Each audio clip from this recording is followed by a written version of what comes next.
교과서에 충실한 교과토이 여디디아의 교충교토 시간입니다. 여러분 안녕하십니까? 오늘은 제6과 성령께서 주시는 선물들 이라는 제목으로 우리 교과 연구를 함께 진행하도록 하겠습니다. 성경책과 교과서를 미리 준비해 주시면 좋겠습니다. 오늘 연구 범위입니다. 고린도전서 12장, 에베소서 4장 11에서 13절, 고린도전서 13장, 베드로전서 4장 8에서 11절, 고린도전서 14장 27절, 아모스 3장 7절입니다. 연구 범위 성경 본문을 꼭 펴서 읽어주시면 좋겠습니다. 기억절 노래 들으시고 이어서 말씀 연구를 진행하겠습니다. 3기 6과 사랑을 추구하며 신령한 것들을 사모하되 특별히 예언을 하려고 하라. 고린도전서 14장 1절.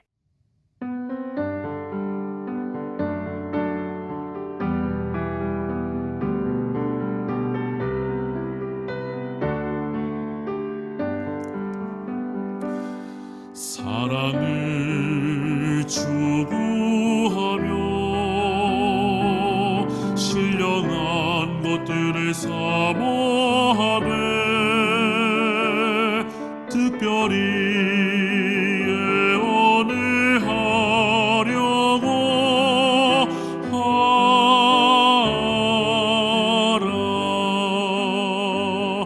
고린도전서 14장 1절.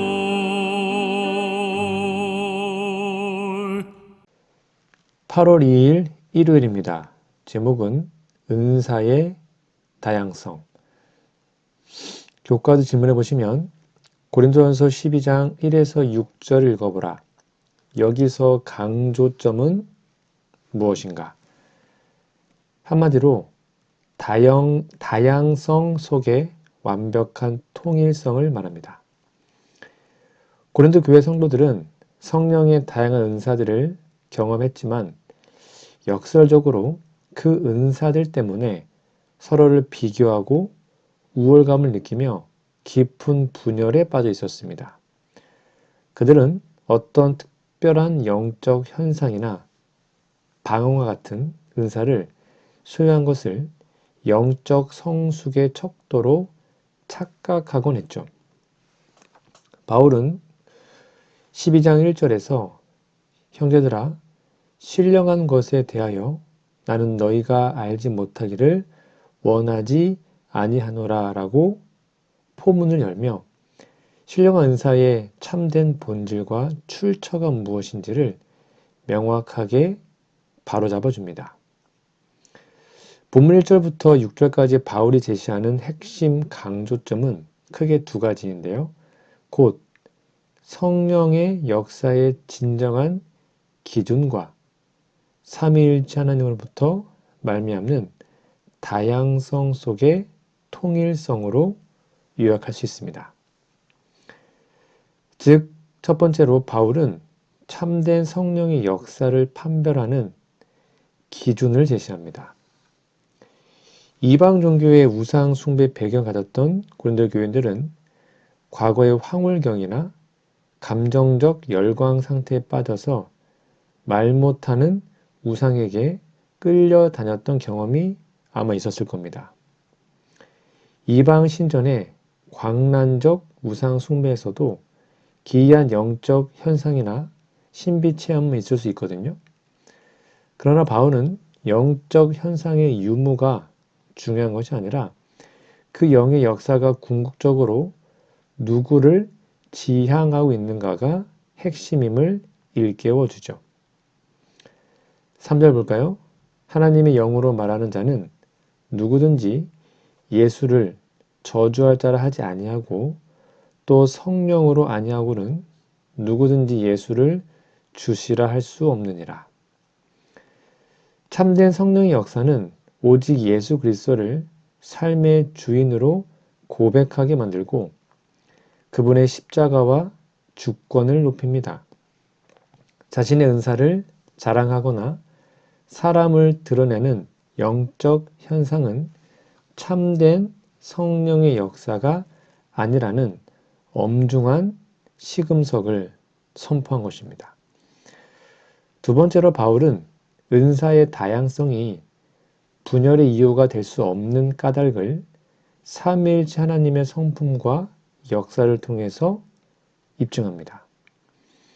즉 4절부터 6절까지의 바울은 9절마다 동일한 구절을 반복하며 교회의 통일성을 강조하고 있는데요. 은사는 여러 가지나 성령은 같고 직분은 여러 가지나 주는 같으며 또 사역은 여러 가지나 모든 것을 모든 사람 가운데서 이루시는 하나님은 같다. 각 신자가 받은 초자연적 능력을 뜻하는 은사는 동일한 성령께서 주시는 것이고 그 은사를 가지고 교회를 섬기는 봉사의 통로인 직분은 동일하신 주 예수 그리스도의 사역에 속한 것이며 그로 인해 일어나는 권능과 역사인 사역은 모든 사람 안에서 효력을 발휘하시는 하나님 아버지로부터 비롯됩니다. 즉 교회의 모든 은사와 사역의 배경에는 삼위일체 하나님의 경이로운 동역과 조화가 자리 잡고 있습니다. 은사의 종류는 각 사람의 역할에 따라 다채롭고 다양하지만 그 모든 것을 부여하시고 이끄시는 분은 한 분, 하나님이시라는 겁니다. 따라서 교회 안에서의 서로 다른 은사는 결코 계급이나 우열의 대상이 될 수 없으며 자랑이나 시기의 원인이 될 수 없습니다. 다채로운 음악의 음들이 모여서 하나의 웅장한 교회 한 곡을 만들어내듯 하나님께서 각 지체에게 서로 다른 은사를 맡기신 유일한 목적은 삼위일체 하나님의 온전한 조화를 본받아 교회를 하나로 세우고 그리스도의 영광을 드러내기 위함입니다. 그러므로 마지막 시대의 재림교회가 개성의 차이와 은사의 다양성을 존중하되 오직 동일한 성령의 인도 아래 예수 그리스도를 중심으로 완전한 연합을 이루어야 함을 우리는 기억해야 합니다. 내게 주어진 은사가 아무리 화려할지라도 그것이 그리스도를 주로 높이지 않고 교회의 화평과 통일성을 깨뜨린다면 그것은 신령한 은사의 목적에서 완전히 벗어난 것입니다. 여러분, 하나님께서 우리에게 나누어 주신 달란트와 은사는 어떤 것이 있습니까? 혹시 다른 사람들의 은사를 부러워하거나 시기하거나 또는 나에게 주어진 직분과 은사를 자랑하며 교만하며 살아가고 있지는 않으십니까? 내가 더 중요한 일을 하고 있다. 내 은사가 더 영적이다 라고 자만하는 순간 우리는 고린도 교회에 빠졌던 분열의 함정에 똑같이 빠지게 될 것입니다. 그러므로 은사의 탁월함을 자랑하거나 비교하지 마시고 그 은사를 주신 하나님을 바라봅시다.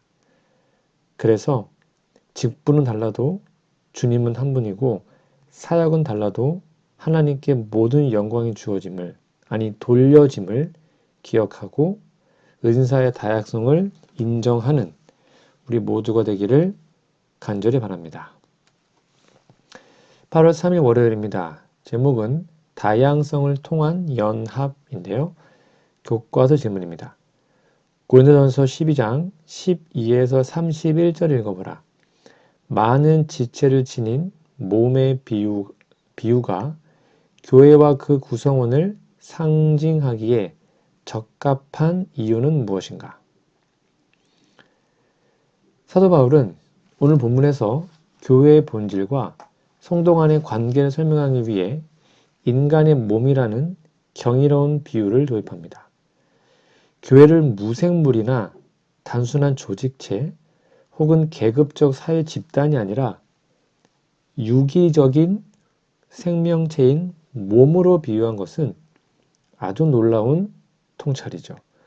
이 비유가 교회와 그 구성원들을 나타내기에 가장 적합하고 완벽한 이유는 본문 전체를 관통하는 세 가지 핵심 원리 때문인데 살펴보겠습니다. 첫 번째는 다양성 속의 통일성입니다. 몸은 하나의 통일체죠. 결코 단일한 어떤 게 아닙니다. 눈, 귀, 손, 발, 수많은 지체로 구성되어 있죠. 만약 몸 전체가 눈이면 또 몸 전체가 귀라면 어떻게 듣고 걷고 먹고 하는 게 가능하겠습니까? 바울은 13절에서 우리가 유대인이나 헬라인이나 종이나 자유인이나 다 한 성령으로 침례를 받아 한 몸이 되었다. 또한 한 성령을 마시게 되었다라고 선언합니다. 우리 모두가 한 몸이라는 것이죠. 그러니까 같은 교회의 신자들의 출신, 신분, 은사, 성향은 다양하지만 성령의 침례를 통해 하나의 생명체로 거듭났습니다.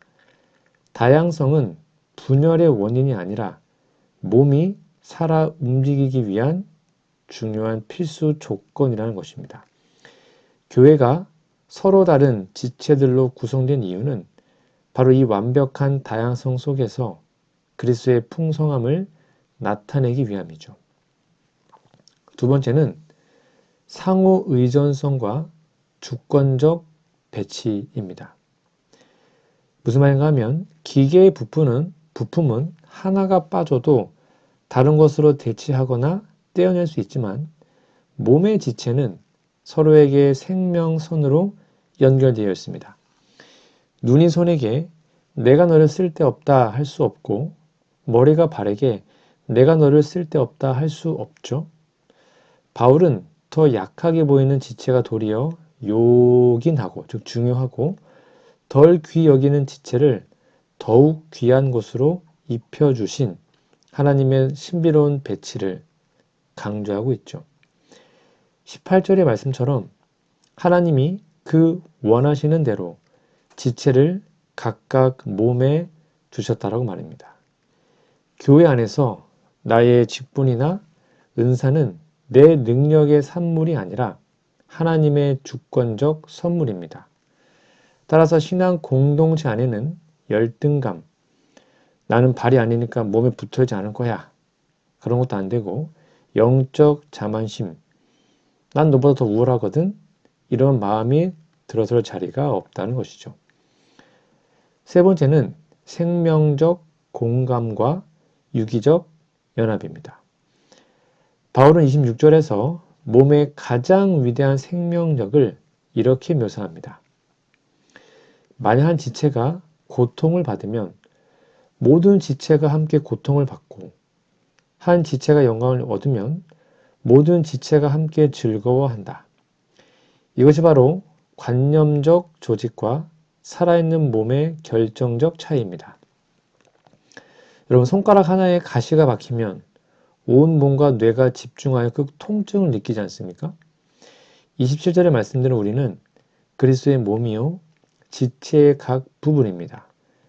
교회의 참된 모습은 곁에 있는 성도의 눈물과 아픔이 내 가슴의 통증으로 전율해 오고 형제의 기쁨이 내 영혼의 찬양이 되는 거룩한 생명적 공감대 안에서 비로소 완성되는 것이죠.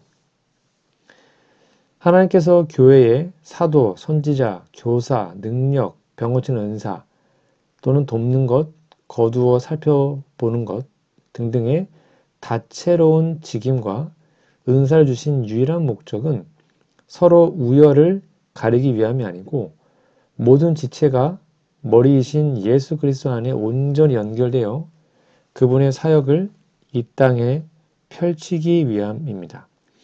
그리고 이 모든 은사와 지체를 하나로 묶어주는 가장 뛰어난 길, 곧 13장의 사랑의 원리가 이 몸의 혈액처럼 흐를 때 비로소 교회는 세상을 구원하는 그리스도의 살아있는 몸으로 일어서게 될 겁니다. 우리는 교회를 어떤 눈으로 바라보고 있습니까? 교회는 건물이 아닙니다. 사회적, 사교적 모임도 아닙니다. 교회는 하나님의 지체이며 몸인 것이죠. 그러므로 이제 우리는 옆에 있는 우리의 성도들을 그냥 단순한 성도로만 보는 것이 아니라 예수님 우리의 머리이시고 그들이 내 몸의 일부라는 사실을 기억해야 합니다. 서로 협력하고 인정해주고 다양성을 통한 연합을 통해 우리는 진정한 주님의 사랑을 나타낼 수 있겠죠. 이러한 놀라운 연합의 모습이 우리 모두의 모습이 되기를 간절히 바랍니다. 8월 4일 화요일입니다. 제목은 더 좋은 길인데요. 교과서 질문입니다. 고린도전서 13장 1에서 7절, 베드로전서 4장 8에서 11절을 읽어보라. 영적 은사와 관련해 사랑은 어떤 역할을 하는가? 두 본문을 잘 읽어보세요. 사도 바울은 고린도전서 12장에서 성령의 다양한 은사와 그리스도의 몸된 교회의 유기적 연합을 설명한 뒤에 12장 마지막 절에서 너희는 더욱 큰 은사를 사모하라. 내가 또한 가장 좋은 길을 너희에게 보이리라고 선언하며 곧바로 13장의 사랑의 장으로 포문을 엽니다. 이어서 사도 베드로 역시 베드로전서 4장 8절부터 11절에서 만물의 마지막에 가까운 때에 성도가 갖춰야 할 가장 중요한 태도로 열심으로 서로 사랑할 것을 당부하며 은사를 통한 봉사의 원리를 가르칩니다. 이 두 본문이 지목하는 영적 은사와 사랑의 관계에서 사랑이 수행하는 결정적인 역할은 세 가지의 신학적 차원으로 정리할 수 있습니다. 첫 번째, 사랑은 영적 은사의 실제적인 가치와 생명을 불어넣는 원동력이라는 겁니다. 여러분, 13장 1절에서 3절까지 바울은 가장 높이 평가되는 초자연적인 은사들, 방언, 예언, 모든 지식, 산 옮기만한 믿음, 그리고 구제와 순교적 희생, 목숨을 바치는 거죠. 여러분, 그런데 그 모든 것들이 사랑이 없으면 아무것도 아니게 됩니다. 소리나는 구리와 울리는 꽹과리가 되죠. 그러니까 은사 그 자체는 영적인 능력이자 도구일 뿐 거기에 사랑이라는 생명이 결여되면 타인에게 소음과 상처를 줄 뿐이며 은사를 행하는 자신에게도 영원한 구원의 유익을 가져다 주지 못하는 겁니다. 즉 사랑은 은사라는 기계가 거룩한 구원의 열매를 맺도록 돌리는 영적 에너지라는 겁니다. 두 번째, 사랑은 은사의 오용, 즉 잘못 사용되는 것과 자만을 막고 참된 선한 청지기로 봉사하게 만드는 청정기이자 목적이 됩니다. 그래서 베드로전서 4장 8절에서 무엇보다도 뜨겁게 서로 사랑할지니 사랑은 허다한 죄를 덮는다라고 선언한 뒤에 곧이어 각 사람이 받은 은사대로 하나님의 여러 가지 은혜를 맡은 선한 청지기가 서로 봉사하라고 명하죠. 교인들이 자신들의 은사를 자랑하고 타인을 판단하며 분열하던 고린도 교회의 비극은 은사의 부재 때문이 아니라 사랑의 부재 때문이었습니다. 은사가 사랑, 아가페 사랑의 지배를 받지 못할 때 그것은 교만과 자기 과시의 무기로 전락하죠. 그러나 베드로가 증언하듯 은사가 뜨거운 사랑에 매이게 될 때 성도는 자기 영광을 구하지 않고 원망 없이 대접하며 하나님의 말씀을 대언하듯 하나님이 공급하시는 힘으로 봉사함으로 오직 예수 그리스도를 통해 하나님께 영광을 돌리는 겸손한 청지기가 되는 겁니다. 세 번째로 사랑은 은사가 성도 간의 유기적 관계 속에서 올바르게 발휘되도록 인도하는 거룩한 인격적 틀입니다.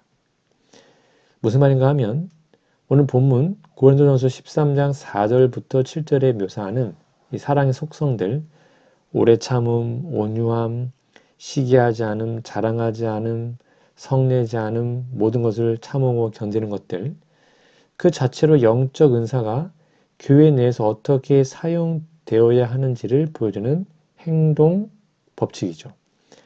무슨 말이에요? 아무리 뛰어난 가르침이나 행정의 은사를 가졌다 할지라도 온유함과 오래 참음이라는 사랑의 성품이 없다면 지체들을 실족하게 만듭니다. 베드로전서 4장 8절 말씀처럼 사랑이 허다한 죄를 덮고 서로의 허물을 안아줄 때 비로소 각자의 은사는 성도를 세우고 공동체를 치유하는 거룩한 도구가 되는 겁니다. 무슨 말이에요? 은사의 유무보다 더 중요한 것은 그 은사를 지배하는 사랑의 동기라는 겁니다. 하늘 성소에서 우리를 위해 중보하시는 그리스도의 사랑이 마음에 채워질 때만 우리가 받은 모든 달란트와 은사가 참된 구원의 빛으로 세상을 비추게 된다고 우리는 말하고 이해해야 되는 겁니다. 결국 영적 은사는 집을 짓는 도구와 같고 사랑은 그 도구를 쥐고 집을 완공하는 건축가의 심장과도 같은 겁니다. 여러분들은 은사와 달란트를 원하십니까? 아니면 진짜 사랑의 마음을 원하십니까? 우리에게 아무리 달란트가 많아도 내 마음속에 사랑이 없다면 그것은 아무런 의미가 없음을 정말 기억해야 합니다. 그러므로 내가 가진 은사가 얼마나 화려한가가 아니라 우리의 마음에 진정한 사랑의 은사를 갖고 있는가를 기억해야 하는 것이죠. 사랑이 없는 소음 같은 봉사의 삶을 내버리고 연약한 형제의 허물을 따뜻하게 덮어주는 참된 사랑의 청지기, 진정한 은사의 삶을 사는, 그래서 사랑의 길을, 더 좋은 길을 걸어가는 우리 모두가 되기를 간절히 바랍니다. 8월 5일 수요일입니다. 제목은 방언의 은사인데요. 질문입니다. 고린도전서 14장 5절, 13절, 26절, 27절, 12장 10절과 30절을 읽어보라. 바울은 방언의 은사와 관련해 어떤 특별한 지시를 내리는가? 한마디로 질서와 덕을 위한 지침입니다. 고린도 교회는 성령의 초자연적인 역사와 은사들이 풍부하게 나타난 교회였으나 안타깝게도 무질서와 감정적인 열광, 그리고 특정 은사를 영적 성숙의 절대적 척도로 삼는 오만에 빠져 있었습니다. 특히 이해할 수 없는 언어나 무분별한 방언의 사용은 공중 예배를 혼란스럽게 만들었고 신자들 사이에 우열의식을 부추겼던 겁니다. 그래서 바울은 이런 혼란을 바로잡고 방언의 은사가 교회 안에서 어떻게 다루어져야 하는지에 대해서 매우 구체적이고 명확한 지시를 내립니다. 바울이 제시하는 첫 번째 지시는 은사의 주권성과 보편성에 대한 엄중한 확인이죠. 바울은 고린도전서 12장 10절에서 성령께서 어떤 이에게는 방언 말함을, 어떤 이에게는 방언 통역함을 각기 나누어 주신다고 설명한 뒤에 30절에 다 병 고치는 은사를 가졌겠느냐, 다 방언을 말하는 자겠느냐, 다 통역하는 자겠느냐라는 반어적 질문을 던집니다. 이는 모든 신자가 동일하게 방언의 은사를 받아야 하거나 받게 되는 것은 아닌 것이죠. 방언은 성령께서 그분의 뜻대로 각 사람에게 나눠주시는 수많은 은사 중 하나일 뿐입니다. 그러므로 방언의 은사가 영적 우월성이나 구원의 징표가 될 수 없음을 기억해야 합니다. 두 번째로 바울은 방언을 포함한 모든 영적 은사의 최고의 가치 기준을 교회의 덕을 세움에 두라고 지시합니다. 고린도전서 14장 5절에서 바울은 만일 방언을 말하는 자가 통역하여 교회의 덕을 세우지 아니하면 예언하는 자만 못하니라라고 단언합니다. 그래서 26절에서도 찬송, 가르치는 말씀, 계시, 방언, 통역 등 모일 때 행하는 모든 사역의 목적이 오직 덕을 세우기 위하여 이루어져야 함을 강조하죠. 나 자신의 영적 감흥이나 만족보다 더 중요한 것은 공동체 전체가 이성적으로 진리를 깨닫고 영적으로 성장하는 것입니다. 알아듣지 못하는 언어로 아무리 화려하게 말할지라도 성도들에게 이해와 유익을 주지 못한다면 공중 예배에서 아무런 영적 가치가 없다는 것이죠. 세 번째로는 바울은 공중 집회에서 방언을 사용할 경우 통역의 필수성을 엄격히 명합니다. 바울은 14장 13절에서 그러므로 방언을 말하는 자는 통역하기를 기도할지니라고 말하며 통역이 동반되지 않은 방언의 사용을 제한합니다. 이해할 수 없는 방언은 통역을 통해 진리의 메시지로 전환될 때에만 교회를 세우는 유익한 은사가 됩니다. 따라서 통역하는 자가 없다면 교회에서는 조용히 하나님과 개인적인 기도로 교제해야 하며 타인에게 혼란을 주는 공개적 어떤 가르침은 절제해야 합니다. 넷째로 바울은 공중 예배의 거룩함과 평안을 유지하기 위해서 구체적인 절차와 질서의 규칙을 부여합니다. 즉 14장 27절에 보면 바울은 만일 누가 방언으로 말하거든 두 사람이나 많아야 세 사람이 순서를 따라 하고 한 사람이 통역할 것이요라는 구체적인 수치와 지침을 제시하죠.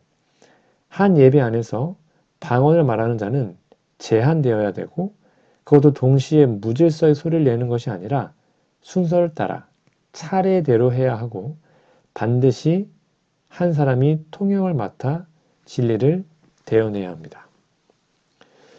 여러분 성경이 말하는 참된 방언의 은사는 다 아시는 것처럼 사도행전 2장의 오순절 사건에서 보듯 외국어입니다. 타국어로 복음을 신속하게 전파하기 위해 성령께 주신 실제적인 외국어 능력이었습니다. 바울이 고린도 교회에 내린 지시의 핵심은 하나님은 소란과 혼란 하나님이 아니고 오직 화평과 질서의 하나님이라는 사실이죠. 그러므로 모든 은사는 복음 전파와 교회의 연합, 그리고 성도들의 영적 성장을 위해 절제되고 거룩하게 사용되어야 합니다. 여러분, 우리는 혹시 남들에게 신령하게 보이고 싶은 욕망이나 어떤 감정적 열광과 신비스러운 체험만을 성령 충만의 기준으로 삼고 있는 그런 실수를 하고 있지는 않습니까? 그런 것은 의미가 없습니다. 하나님은 질서의 하나님이시고 우리는 그 질서에 따라 하나님의 복음을 전해야 하는 것이죠. 방언의 은사는 특별한 것이 아닙니다.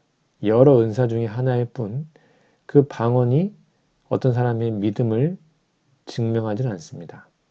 그러므로 가장 중요한 사랑의 은사를 더 많이 하나님께 기도하고 하나님으로부터 받아 누리는 우리 모두가 되기를 간절히 바랍니다. 8월 6일 목요일입니다. 제목은 예언의 은사인데요. 교과서 질문입니다. 에베소서 4장 11절에서 13절과 고린도전서 14장 3절 4절을 읽어보라. 영적 은사의 일반적인 목적은 무엇인가? 또 예언의 은사는 특별히 무슨 목적으로 주어지는가? 에베소 4장과 고린도전서 14장의 통합적 이해를 좀 보면 하나님께서 그분의 교회에 성령의 다양한 은사들을 부여하신 것은 결코 개인의 영적 과시나 우월감을 위한 것이 아니었죠. 이것은 바로 여러 가지 목적이 있는데 첫 번째입니다. 영적 은사의 일반적인 목적은 에베소서 4장 11에서 13절입니다. 성숙과 연합을 통한 그리스도의 몸을 세우는 겁니다. 에베소 4장 11절에서 바울은 주님께서 사도, 선지자, 복음 전하는 자, 목사와 교사를 교회에 선물로 주셨음을 말한 뒤에 12절과 13절에서 성령의 은사들이 존재하는 일반적인 세 가지의 목적을 선언합니다. 그게 뭐였습니까? 성도를 온전하게 하여 봉사 일을 하게 합니다. 은사는 신자 개인을 영적으로 다듬고 준비시켜 주죠. 하나님과 이웃을 섬기는 봉사의 현장으로 나아가게 만듭니다. 그리고 그리스도의 몸을 세웁니다. 모든 은사는 공동체의 건강한 성장과 교회의 덕을 세우기 위해서 작동합니다. 그리고 하나가 되어 그리스도의 장성한 분량에 이르죠. 은사의 궁극적 지향점은 모든 성도가 하나님의 아들을 믿는 것과 아는 일에 하나가 되어서 영적으로 완전히 성숙한 온전한 사람을 이루고 그리스도의 충만한 성품을 닮아가는 것입니다. 즉 영적 은사의 일반적인 목적은 신자들을 봉사자로 세우고 교회를 온전히 연합시키며 성도 각 사람이 예수 그리스도의 성품을 닮은 온전한 인격으로 성장하도록 돕는 것에 있다는 겁니다. 두 번째, 예언의 은사가 지닌 특별한 목적이 있는데요. 고린도전서 14장 3절 4절을 보면 덕과 권면과 위로입니다. 이 예언의 은사는 이렇게 써 있습니다. 그러나 예언한 자는 사람에게 말하여 덕을 세우며 권면하며 위로하는 것이요. 방언을 말하는 자는 자기의 덕을 세우고 예언한 자는 교회의 덕을 세우나니. 방언이 통역이 없는 한 개인의 영적 감흥에 머물기 쉬운 반면에 예언의 은사는 교회 전체의 덕을 세우기 위해 하나님께서 사람에게 직접 전달하시는 명확하고 이성적인 진리의 기별입니다. 예언 은사는 세 가지의 구체적인 목적이 작동하죠.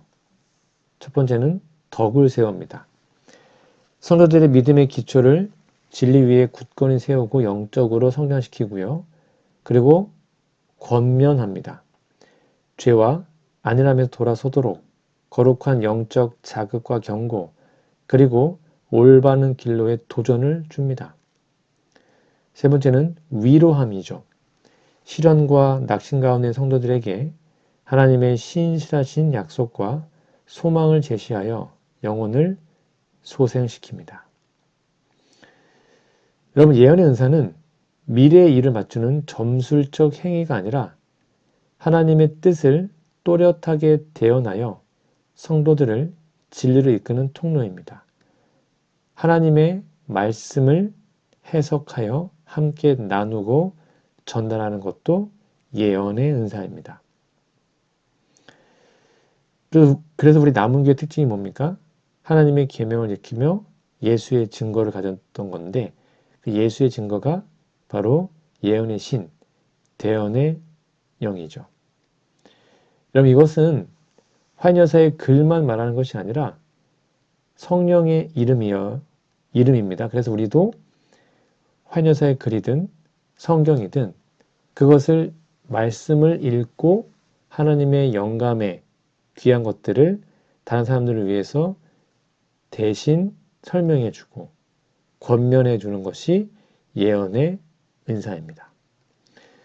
결국 에베소와 고린도전서의 가르침을 종합하면 하나님께 주신 모든 은사는 성도들을 봉사자로 세우고 교회를 연합시키며 특별히 예언의 은사는 교회를 향한 권면과 위로의 기별을 통해 성도들이 흔들림 없이 그리스도의 장성한 분량까지 자라나도록 이끄는 거룩한 역할을 하는 것이죠.